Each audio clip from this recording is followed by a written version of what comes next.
अस्सलाम वालेकुम एवरीवन, कैसे हैं आप सब। ये आपका सीटेट का सिलेबस है। आप सभी जानते हैं हमने सीटेट का चैप्टर 1, चैप्टर 2 और चैप्टर 3 तीनों कर लिए थे। और साथ ही हमने पैसेज वाले जो क्वेश्चंस होते हैं, एक नज़म का पैसेज और एक नसर का पैसेज, वो भी हमने अच्छे से डिस्कस कर लिया था। आज हम करेंगे चैप्टर 4, कसीर जमात में ज़बान की तदरीस के मसाइल, ज़बान की पेचीदगियाँ, गलतियाँ और नकाइस, यानी कि चैलेंजेस ऑफ टीचिंग लैंग्वेज। ये चैप्टर आपका बहुत ज़्यादा इंपॉर्टेंट है। सीटेट में इससे बहुत ही ज़्यादा क्वेश्चंस आते हैं। इसमें बच्चे ने क्या क्या फेस की है, कौन कौन सी अपनी प्रॉब्लम्स अपनी लाइफ में, ठीक है, वो सभी हम इसमें डिस्कस करेंगे। जैसे कि डिसलेक्सिया, डिसकैलकुलिया, डिसग्राफिया, डिस्प्रेसिया, बहुत सारी ऐसे चैलेंजेस होते हैं स्टडी में जो बच्चों को फेस करने होते हैं, ठीक है। तो उससे रिलेटेड बहुत ज़्यादा क्वेश्चंस आपके सीटेट में आते हैं, चाहे वो आपका लैंग्वेज इंग्लिश हो, हिंदी हो या उर्दू हो। इससे अलग ये चैप्टर आपके जो आपका 30 नंबर की आपकी पेडागोजी आती है, ठीक है, उसमें उसके लिए भी बहुत ज़्यादा इंपॉर्टेंट है, क्योंकि वहाँ पर भी आपसे डिसग्लेक्सिया, डिसग्राफिया, खासकर डिसकैलकुलिया से आपसे काफ़ी क्वेश्चंस पूछे जाते हैं। तो ये चैप्टर आज के, ये जो आपका आज ये चैप्टर है बहुत ज़्यादा इंपॉर्टेंट है। तो चलिए इसे अच्छे से कर लेते हैं, स्टार्ट करते हैं आज की वीडियो। चैप्टर 4, चलिए तो स्टार्ट करते हैं आपका चैप्टर 4। इसके सभी टॉपिक आपके लिए बहुत ज़्यादा इंपॉर्टेंट होने वाले हैं, तो इस चैप्टर को बहुत हम ध्यान से करेंगे, एक एक टॉपिक अच्छे से समझेंगे और फिर उसके मारूजी सवालात जो प्रीवियस ईयर में आपसे पूछे गए हैं वो भी हम उन्हें सॉल्व करेंगे। तो देख लेते हैं ज़ो लिसानियात और कसीर लिसानियात, बायलिंगुअलिज्म एंड मल्टीलिंगुअलिज्म। जब किसी मुआशरे में दो ज़बानें बोली जाती हैं तो उसे ज़ो लिसानियात कहते हैं, ठीक है। देखो ये क्या कह रहे हैं, आप अगर सीटेट की तैयारी कर रहे हैं तो आपने बहुत ज़्यादा इस वर्ड को सुना होगा, बहुभाषिकता, ठीक है, या बहुभाषावाद। ये सुना है आपने, ज़रूर सुना होगा, क्योंकि ये पैडागोजी का पोर्शन हो आपका। 30 नंबर का है, कोई सी भी आपने लैंग्वेज फिल की हो, हिंदी, इंग्लिश, ठीक है, उसमें ये वर्ड आपको सुनने को बहुत ज़्यादा मिला होगा। इंग्लिश में बाइलिंगुअलिज्म या मल्टीलैंग्वेलिज्म सुनने के लिए मिलता है, और हिंदी में बहुभाषिकता, द्विभाषावाद, और ऐसी उर्दू में ज़ो लिसानियात और कसीर लिसानियात। अब देख लेते हैं ज़ो लिसानियत क्या है। जब हम कोई दो लैंग्वेज सीख रहे हैं, ठीक है, किसी बच्चे की मदर टंग यानी कि मातृभाषा हिंदी है और वह अपने स्कूल में या किसी संस्था में क्या सीख रहा है, वो दूसरी भाषा इंग्लिश या कोई सी भी लैंग्वेज सीख रहा है, तो वो हो जाए आपकी द्विभाषावाद यानी कि बाइलिंगुअल। उर्दू में बोलेंगे ज़ो लिसानियात, ठीक है। कोई दो भाषा सीखना आपकी ज़ो लिसानियात कहलाता है। और जब दो से ज़्यादा ज़बानें बोली जाती हैं, अब मान लीजिए दो से ज़्यादा ज़बानें बोली जाती हैं, तो इस समाज की खासियत को कसीर लिसानियात कहा जाता है। अब हम दो से ज़्यादा लैंग्वेज सीख रहे हैं, ठीक है, मान लीजिए मुझसे हिंदी भी आती है, उर्दू भी आती है, और मैं तीसरी लैंग्वेज इंग्लिश सीख रही हूँ, ठीक है, तो वो क्या कहलाएगा, वो आपका कसीर लिसानियात कहलाएगा। या फिर मेरे से इंग्लिश आती है या मेरे से तमिल तेलुगु आती है, मैं कोई और सी लैंग्वेज सीख रही हूँ, वो क्या हो जाएगी, हमारी तीसरी लैंग्वेज कहलाएगी, यानी कि कसीर लिसानियात। इसे आप लिख भी लीजिएगा, और आपके लिए ये बहुत ज़्यादा इंपॉर्टेंट भी हो गए वर्ड, क्योंकि आप जब तैयारी करोगे सीटेट की, बल्कि आप कर रहे होंगे सभी बच्चे अच्छे से अपनी तैयारी, तो आपके लिए बहुत ज़्यादा क्या रहेगा, एक तरीके से आपके लिए बहुत ज़्यादा बेनिफिट रहेंगे। हर वर्ड की मीनिंग हैंड टू हैंड लिखकर आप चलिएगा। देखिए कसीर लिसानियात बोलते हैं आपके मल्टीलिंगुअलिज्म को।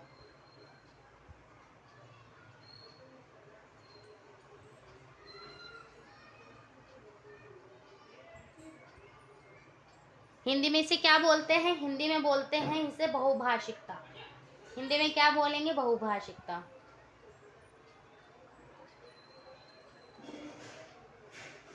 और उर्दू में क्या बोलते हैं, उर्दू में बोलते हैं कसीर लिसानियात। देखिए सीटेट का क्या हिसाब है, हमें हर क्वेश्चन ज़्यादातर आता है उर्दू का, लेकिन क्या होता है हमें उस वर्ड का मीनिंग नहीं मालूम होता, इसलिए हम उस वर्ड को जब समझ नहीं पाते तो हमें क्वेश्चन भी समझ नहीं आता और हम उस क्वेश्चन को गलत कर देते हैं। इसलिए अगर आपकी उर्दू बहुत अच्छी नहीं है, तो मैंने आपको बहुत बार इस बात का बताया है कि आप, अगर आपसे वो क्वेश्चन उर्दू में नहीं समझ में आ रहा है लैंग्वेज वाले पोर्शन में, तो उस क्वेश्चन के एक बार आप इंग्लिश वाले लैंग्वेज के पोर्शन में जाकर भी पढ़ सकते हैं, अगर आपकी इंग्लिश अच्छी है। अगर आपकी इंग्लिश भी अच्छी नहीं है, उर्दू भी अच्छी नहीं है, तो आप एक बार उसे हिंदी के जो पोर्शन होता है लैंग्वेज का, वहाँ जाकर उसे पढ़ सकते हैं, ठीक है। तो उम्मीद करती हूँ आप समझ गए होंगे कि ज़ो लिसानियात और कसीर लिसानियात क्या है। ज़ो लिसानियात को भी हिंदी में लिख लीजिए, इसे इंग्लिश में तो बोलते हैं बाइलिंगुअलिज्म,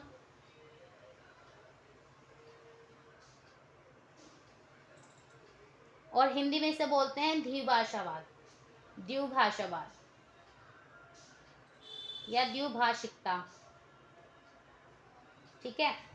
बहुभाषिकता और द्विभाषिकता, बहुभाषिकता होती है दो से ज़्यादा लैंग्वेज को सीखना या बोलना, ठीक है। और जी आपकी जो ये बाइलिंगुअल होता है, ये होता है ज़ोलिसानियत, ये होता है द्विभाषिकता, ठीक है। चलिए आगे देखते हैं। देखिए इन्होंने बताया दुनिया में तकरीबन 5000 ज़बानें बोली जाती हैं, जिनमें से 1/3 यानी लगभग 1652 ज़बानें अकेले हिंदुस्तान में बोली जाती हैं। ये लिसानी तावीन तालीमी अमल में जहाँ एक चैलेंज के मानिंद है, वहीं दूसरी जानिब ये लिसानी आमोजिश में कई किस्म के मौके भी फराहम करती है, ठीक है।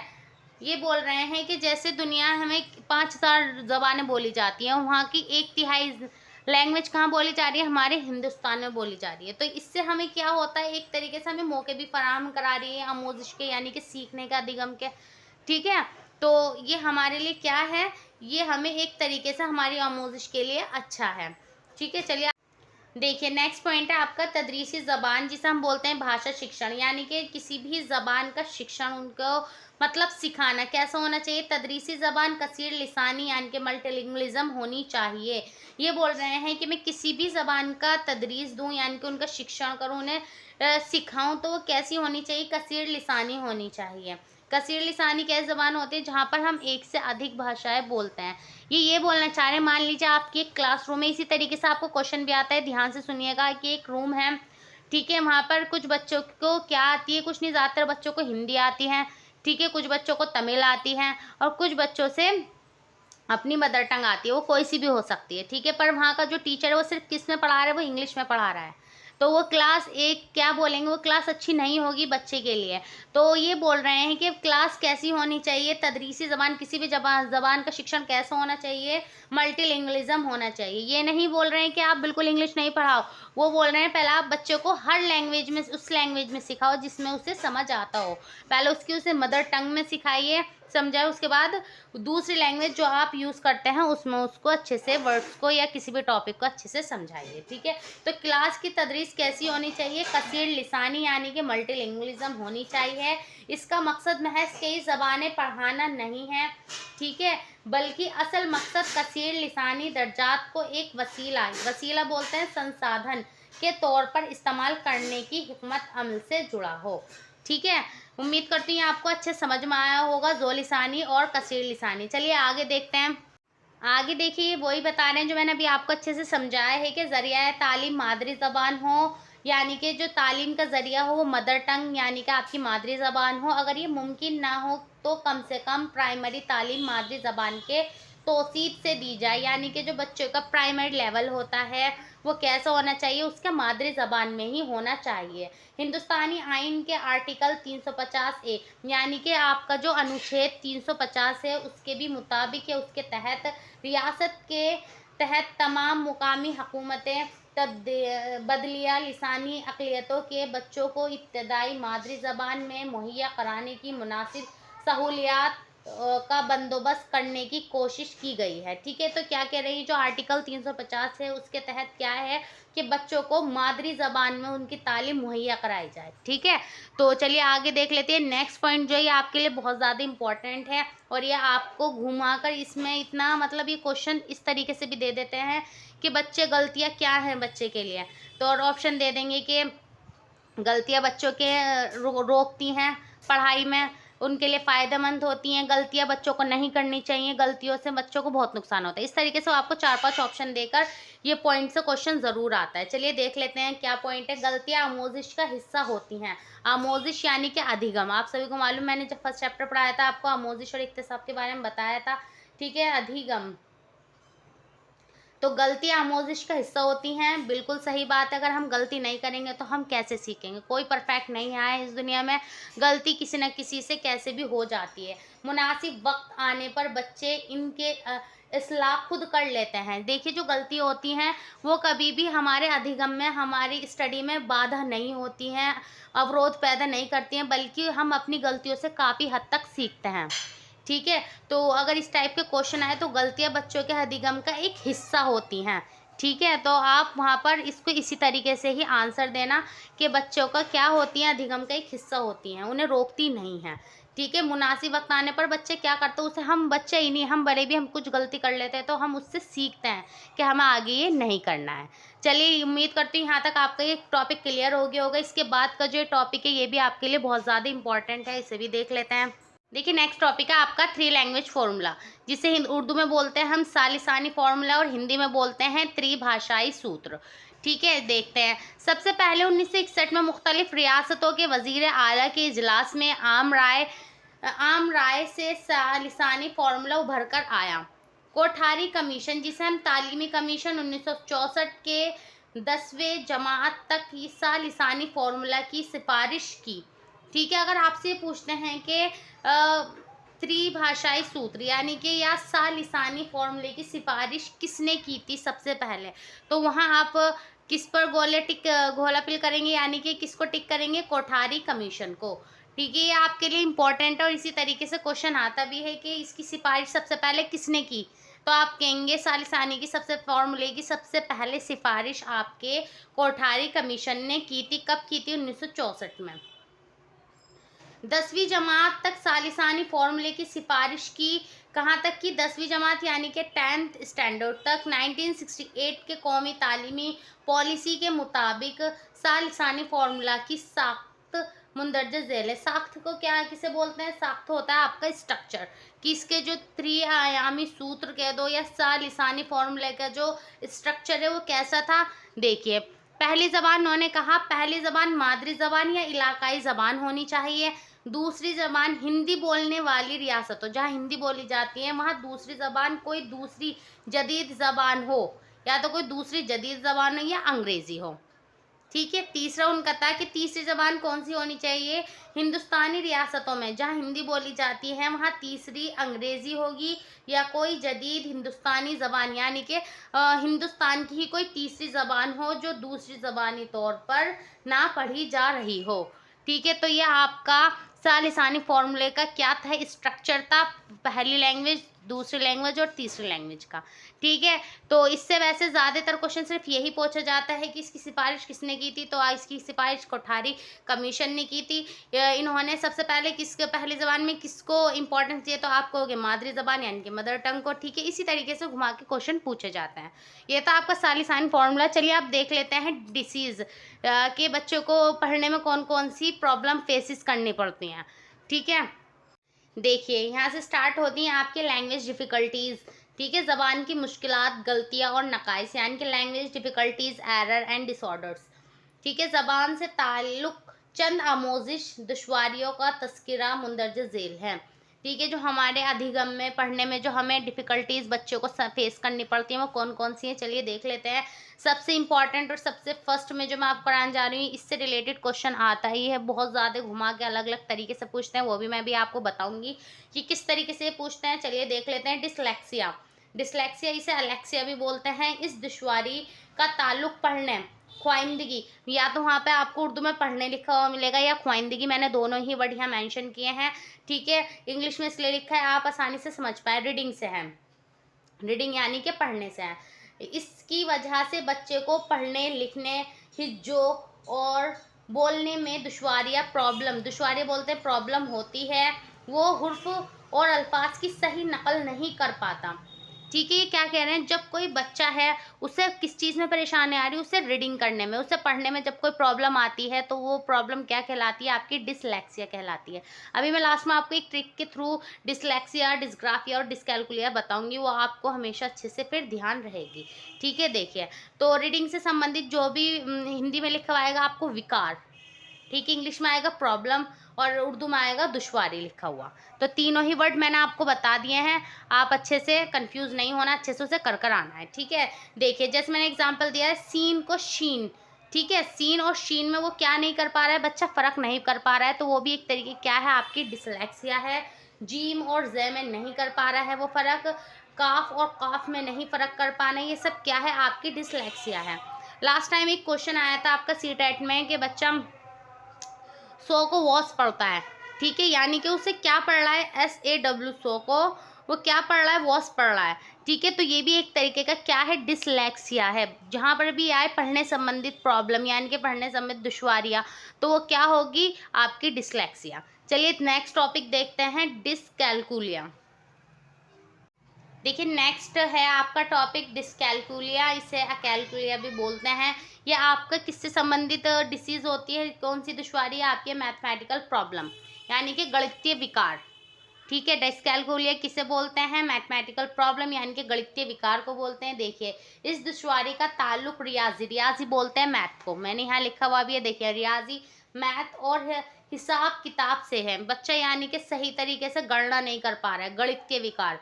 ठीक है, इस दुश्वारी की वजह से बच्चों में रियाजी के सवालात, वक्त की तस्वीरात का ना समझ पाना और ज़रा के इस्तेमाल से ताल्लुक मुश्किलात पैदा हो जाती हैं। ठीक है, ये क्या कह रहे हैं, देखिए ये बोल रहे हैं कि जब बच्चे को किसी भी चीज़ की वो क्या है कैलकुलेशन नहीं कर पा रहा है, या वो कुछ भी चीज़ की गणना नहीं कर पा रहा है, तो वो क्या कहलाएगा विकार, वो आपका डिसकैलकुलिया कहलाएगा। समतों के इस्तेमाल में भी उन्हें क्या होती है, अक्सर गलतियां होती है। सम तो बोलते हैं दिशाएं, कि बच्चा दिशा का भी सही ज्ञान नहीं कर पाता, वो भी आपका किस में आएगा, वो भी आपका डिसकैलकुलिया में आएगा। उम्मीद करती हूँ डिसकैलकुलिया आपको समझ में आया होगा। सिर्फ कि डिसकैलकुलिया क्या है, डिसकैलकुलिया है आपका गणितीय विकार, यानी कि जहाँ पर भी बच्चा मैथमेटिकल प्रॉब्लम यानी कि दिशा का ज्ञान नहीं कर पा रहा है, या कोई मैथ का सम सॉल्व नहीं कर पा रहा है, तो वो क्या विकार होगा, आपका डिसकैलकुलिया कहलाएगा। ठीक है, नेक्स्ट टॉपिक है आपका, नेक्स्ट पॉइंट दिया था इन्होंने डिसग्राफिया। ये बहुत इजी भी है और आपको बहुत अच्छे से समझ में भी आ जाएगा, और ये इम्पॉर्टेंट भी है। ठीक है, ये आपके लिए डिसग्राफिया और डिसलेक्सिया ये दोनों ही आपके लिए इम्पॉर्टेंट हैं, बल्कि ज़्यादातर जितने मैंने यहाँ पे टॉपिक ऐड किए हैं सभी आपके लिए इस वाले वीडियो में बहुत ज़्यादा इंपॉर्टेंट हैं। देखिए डिसग्राफिया, इस दुश्वारी का ताल्लुक लिखने यानी कि तहरीर, लिखना या तहरीर राइटिंग से होता है। ठीक है, अभी मैं एग्जाम्पल भी दूंगी। इसकी वजह से हुर्फ, अल्फाज और जुमलों को लिखने में हिज्जा और ख्यालात को मंजम करने में मुश्किलात होती है। अब कोई एक बच्चा है, ठीक है, वो क्या कर रहा है, देखिए इधर ये बे होता है, बे से बत्तख। ठीक है, वो बे को किस तरीके से लिख रहा है, इस तरीके से लिख रहा है, वे बना रहा है। तो ये भी आपकी क्या है, ये उसे डिसग्राफिया है, हुर्फों को लिखने का क्या नहीं है, समझ नहीं हो पा रहा है। ठीक है, ये इसे बे पढ़ता है और उसे वे पढ़ रहा है, तो ये क्या हो जाएगा, आपका एक डिस्ग्राफिया हो जाएगा, लिखने संबंधी विकार। बच्चा जब सही से नहीं लिख पा रहा है वहाँ डिस्ग्राफिया है, बच्चा जब सही से नहीं पढ़ पा रहा है वो डिसलेक्सिया है, जहाँ बच्चा किसी चीज़ की गणना नहीं कर पा रहा है वहाँ डिसकैलकुलिया है। ठीक है, ये हो गया आपका डिस्ग्राफिया। और इससे डिस्ग्राफिया और डिसलेक्सिया से क्वेश्चंस भी इस तरीके से पूछे जाते हैं कि एक बच्चा है जो लिख पढ़ने में तो सक्षम है, ये हिंदी के इसलिए वर्ड यूज़ कर रहे हैं क्योंकि हिंदी में आपके जो पैडागोजी वाला पोर्शन है उसमें इसी तरीके से पूछा गया था कि जो एक बच्चा है जो लिखने में सक्षम है लेकिन वो क्या नहीं कर पा रहा है, वो पढ़ तो पा रहा है लेकिन उन हुर्फों को लिख नहीं पा रहा है, तो उसे कौन सा विकार है, तो आप कहेंगे उसे डिस्ग्राफिया है। ठीक है, जहाँ बच्चा सही पढ़ पा रहा है और लिख नहीं पा रहा है डिस्ग्राफिया, जहाँ बच्चा सही लिख पा रहा है पर पढ़ नहीं पा रहा है वो आपकी हो गई डिसलेक्सिया। क्लियर। चलिए अब नेक्स्ट टॉपिक देख लेते हैं आपका डिस्पेजिया, जिसे अफेजिया भी बोल। देखिए नेक्स्ट पॉइंट है आपका डिस्पेजिया। ये डिस्पेजिया डिसीज जो है इसमें क्या होता है, इसका ताल्लुक लिसानी महारतों, बोलने और बलखसूस तफहीम से होता है। ठीक है, बच्चा क्या है कि बच्चा सही से क्या नहीं कर पा रहा है, कम्युनिकेशन नहीं कर पा रहा है, बच्चा सुनी हुई बात या पढ़ी हुई बात का मतलब नहीं समझ पा रहा है। अब बच्चे ने कुछ, आपने बच्चे से कुछ कहा, उसने सुन तो लिया लेकिन उसे समझ नहीं आ रहा है। ठीक है, ये क्या है, ये आपकी डिस्फेजिया डिसीज होती है। अ, बच्चा सुनी हुई बात या पढ़ी हुई बात का मतलब नहीं समझ पा रहा है, रवानी से बोल नहीं पा रहा है, वो अपनी बात जल्दी से रख नहीं पा रहा है, उससे अपनी बात नहीं कही जा रही है, ये क्या हो रहा है, आपका डिस्पेजिया है। अल्फाज के मायने समझ नहीं पाता है, काम करने की हिदायत और उन पर अमल करने में नाकाम होता है। ये बच्चे को आपकी जो डिस्पेजिया डिसीज़ है ये एक कम्युनिकेशन डिसीज़ समझ लीजिए इसे, कि बच्चा सही तरीके से संप्रेषण नहीं कर पा रहा है, वो सामने वो अपनी बात ना तो सही से रख पा रहा है और जो दूसरा उससे बोल रहे हैं ना ही उसे सही से समझ पा रहा है, तो ये क्या होती है, डिसअपेजिया होती है। चलिए नेक्स्ट डिसीज देखते हैं। देखिए नेक्स्ट डिसीज और ये लास्ट है आपकी डिस्प्रेसिया, इसे अप्रेसिया भी बोलते हैं। इसका ताल्लुक हुर्फ, हर की महारतें। देखिए हर की महारतें क्या होती हैं, आपकी मोटर स्किल। ठीक है, आपने इंग्लिश में पढ़ा होगा मोटर स्किल, यानी कि इसे हिंदी में क्या बोलते हैं, गत्यात्मक कौशल। क्या बोलते हैं, गत्यात्मक कौशल। इंग्लिश में मोटर स्किल, हिंदी में गत्यात्मक कौशल, हिंदी में वो उर्दू में बोलते हैं इसकी हर की महारतें। ठीक है ना, इसका ताल्लुक हर की महारतों यानी कि मोटर स्किल से होता है। इसकी वजह से बच्चा उंगलियों, हाथों और आंखों की दरमियान रब्त कायम नहीं कर पाता है। क्या नहीं कर पा रहे, चलिए अभी मैं आपको एग्जाम्पल के थ्रू समझाऊंगी। आगे देख लेते हैं। इसे पेंसिल पकड़ने, बटन लगाने, हाथ की महारतें और तवाज़ीन में मुश्किल होती है। ये जो मोटर स्किल होती हैं आप सभी को मालूम होंगे, दो तरीके की होती हैं, ग्रॉस मोटर और फाइन मोटर। और नहीं मालूम तो मैं आपको अच्छे से पहले इसे समझा दूँ, फिर आपको बताऊंगी डिस्प्रेसिया डिसीज एक्चुअल में है क्या। हर की महारत भी दो किस्म की होती हैं। ठीक है, ये जो हर की महारत यानी कि आपकी मोटर स्किल है, इसके भी 2 टाइप्स हैं। इसको आप किस तरीके से याद रखिएगा, GF। किस तरीके से याद रखना है आपको, इसे याद रखना है GF, यानी कि ग्रॉस मोटर और फाइन मोटर। ग्रॉस मोटर को हिंदी में बोलते हैं स्थूल कौशल और फाइन मोटर को बोलते हैं सूक्ष्म सूक्ष्म कौशल। ठीक है, जो मोटर स्किल है जहाँ पर बड़ी मसल्स यानी कि हमारी बड़ी मसल्स का इस्तेमाल होता है, वहाँ पर हमारा ग्रॉस मोटर होता है। कैसे, अभी मैं आपको समझाऊंगी, देखते रहिए। पहले इनका विकास यानी कि तरक्की होती है, मैंने हिंदी में भी लिखा है विकास और इसे उर्दू में बोलते हैं तरक्की होती है, बाद में फाइन मोटर की।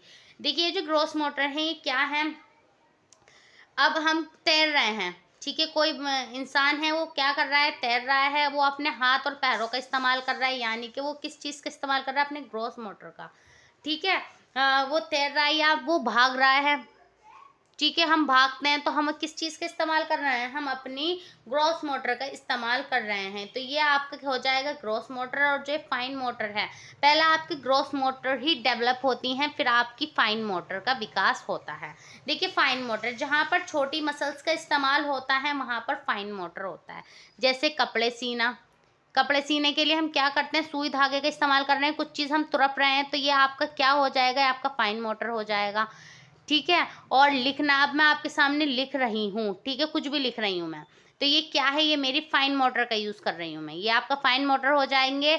और ग्रॉस मोटर किसी तैरना, ठीक है, भागना, ये आपका ग्रॉस मोटर में आते हैं। चलिए इनके एग्जाम्पल लिख लीजिए, आपको आसानी रहेगी। देखिए ग्रॉस मोटर के एग्जाम्पल है दौड़ना, भागना, तैरना वगैरह। ठीक है, यही फाइन मोटर के एग्जाम्पल आप लिख लीजिए। ड्राइंग बनाना, अब कोई हम एक स्केच बना रहे हैं या फिर कुछ ड्रॉ कर रहे हैं, मैं किस चीज़ का इस्तेमाल कर रही हूँ, फाइन मोटर का। और जी खाका बनाना यानी कि खाका मीन से एक स्ट्रक्चर तैयार करना, वो भी मैं किसके थ्रू कर रही हूँ, फाइन मोटर के। और CTET में किस तरीके से क्वेश्चन पूछ लेते हैं, CTET में आपसे ऐसे पूछते हैं, एक बच्चा है, ठीक है, या एक लड़की है, किसी का भी नाम दे देते हैं, वो सुई और धागे से एक बटन को लगा रही है, तो वो यहाँ अपना कौन सी कौशल यानी क्या इसका यूज़ कर रही है, तो आपको हो गया फाइन मोटर का। उम्मीद करती हूँ ये आपको मोटर स्किल समझ में आ गई होगी। अब मैं बताती हूँ डिस्प्रेसिया है क्या। देखिए जब इसका ताल्लुक हमने अभी बताया किससे होता है, मोटर स्किल से होता है। इसकी वजह से क्या होती है, उंगलियां, हाथ, आंखों के दरमियान हम क्या नहीं कर पाते, राब्ता कायम नहीं कर पाते हैं। तो यही जब हमारे मोटर स्किल में ही हम ना तो सही से हाथ के यूज़ कर पा रहे हैं, ठीक है, ना ही हम अपने किसी छोटी मसल्स का या बड़ी मसल्स का इस्तेमाल नहीं कर पा रहे हैं, वहाँ होती है हमारी डिस्प्रेसिया। ठीक है, ये उम्मीद करती हूँ आपकी सारी डिसीज अच्छे से समझ में आ गई होंगी। अगर फिर भी कुछ चीज़ नहीं समझ में आती है तो आप मुझे कमेंट्स करके पूछ सकते हैं। चलिए यहाँ ये आपका चैप्टर कंप्लीट हो जाते हैं। अब प्रीवियस ईयर में कुछ जो इनसे रिलेटेड क्वेश्चंस आते हैं वो मैं आपसे पूछ लेती हूँ। गुज़िश्ता सालों में पूछे गए अहम मारूजी सवालात यानी कि जो प्रीवियस ईयर में पूछे गए क्वेश्चंस में वही कराऊंगी आपको यहाँ पर। और 3 से 4 ही क्वेश्चन है, ज़्यादा क्वेश्चंस इस बार मैंने इस वाले चैप्टर में ऐड नहीं किए, क्योंकि मैं आपको ऐसी वर्बली बता दूंगी, उसमें आपको कोई पर्टिकुलर लिखने की ज़रूरत नहीं है। ठीक है ना। देखिए क्वेश्चन नंबर 1 था, जब क्लास के बेशतर तलबा, सिर्फ तलबा बोलते हैं स्टूडेंट्स को, तलबा सिर्फ मादरी जबान भी आपको बोलते हैं मदर टंग को, ठीक है, मदर टंग को बोलते हैं तो वो गैर मुल्की ज़बान आपकी कोई सी भी क्या हो सकती है, दूसरी लैंग्वेज हो सकती है। ठीक है, गैर मुल्की ज़बान के तदरीस की क्लास में तमाम मुज़ामीन के उस्तादों के लिए ये जानना ज़रूरी है कि नई ज़बान की समझ पढ़ाने के लिए तलबा को मादरी ज़बान इस्तेमाल नहीं करनी चाहिए। ठीक है, दूसरा ऑप्शन है तलबा सिखाई जाने वाली ज़बान नहीं सीख सकते। या थर्ड ऑप्शन है तलबा बाहमी बातचीत के ज़रिए निसाबी मवाद के साथ साथ एक नई ज़बान सीख रहे हैं। या चौथा है तलबा के अलहदा क्लासेस दरकार हैं। देखिए ये बोल रहे हैं क्वेश्चन में कि जब कोई क्लास के बेशतर जो बच्चे होते हैं वो सिर्फ मादरी ज़बान बोल सकते हैं, ठीक है। जैसे मैंने अभी आपको आगे एग्जांपल भी दिया था कि कुछ बच्चे हैं कि सिर्फ वो मदर टंग अपनी मादरी ज़बान ही बोल सकते हैं, और जो दूसरी ज़बान है, इन्होंने गैर मुल्की लिख दिया, दूसरी ज़बान है उसकी जो तदरीस हम क्लास में करा रहे हैं, तो उसके लिए एक उस्ताद को क्या जानना ज़रूरी है। तो उस उस्ताद के लिए ज़रूरी है कि तलबा अपनी बातचीत के ज़रिए निसाबी मवाद के साथ साथ एक नई ज़बान सीख रहे हैं। यानी कि बच्चा एक ऐसी क्लास है जहाँ उससे अपनी मदर टंग तो आती है, ठीक है, पर वो दूसरी ज़बान को सीखने के लिए बातचीत कर रहे हैं, ठीक है ना। तो ये क्या कह रहे हैं, ये बोल रहे हैं कि दूसरी ज़बान को सीखने के लिए बातचीत, तो जहाँ पर भी वर्ड मिले, ये आपका बहुत इंपॉर्टेंट वर्ड है, बातचीत ही बहुत ज़रूरी होती है किसी भी चीज़ को सही करने के लिए, समझने के लिए। तो वो क्लास हमारी क्या होगी, एक नई ज़बान सीख रहे हैं। तो ये आपके लिए बहुत ज़्यादा अच्छा होगा कि हम अपनी मदर टंग से अलग दूसरी ज़बान को सीखने के लिए बातचीत का इस्तेमाल करें। चलिए आगे देखते हैं। सेकंड क्वेश्चन था आपका, ये ऑप्शन नंबर सी बिल्कुल सही हो जाएगा इसका। सेकंड क्वेश्चन था, हिंदुस्तान में ज़बान से मुतालिक तालीमी पॉलिसी को कहा जाता है, क्या कहा जाता है। तालीम पॉलिसी को सालिसानी फार्मूला, हक तालीम, मादरी ज़बान में तालीम या कसीर लिसानियात। ध्यान से सुनिए, उन्होंने कहा हिंदुस्तान में ज़बान से मुतालिक तालीमी पॉलिसी को क्या कहा जाता है। तो जो तालीमी पॉलिसी, मैंने अभी इसका नाम आपको बताया था, तालीमी पॉलिसी बोलते हैं, कोठवारी कमीशन भी कहते हैं इसे, ठीक है। तो इसको क्या कहेंगे हम, सालिसानी फार्मूला। नेक्स्ट क्वेश्चन देख लेते हैं। देखिए नेक्स्ट क्वेश्चन है आपका, स्कूल में दाखिल होने वाले बच्चे की भी अपनी एक मादरी ज़बान होती है। एक कसीरी लिसानी मुल्क में स्कूलों के लिए क्या ज़रूरी है। एक बच्चा है उससे मदर टंग आती है, ठीक है। अब एक कसीर लिसानी होते हैं मल्टीलिंगुअलिज्म।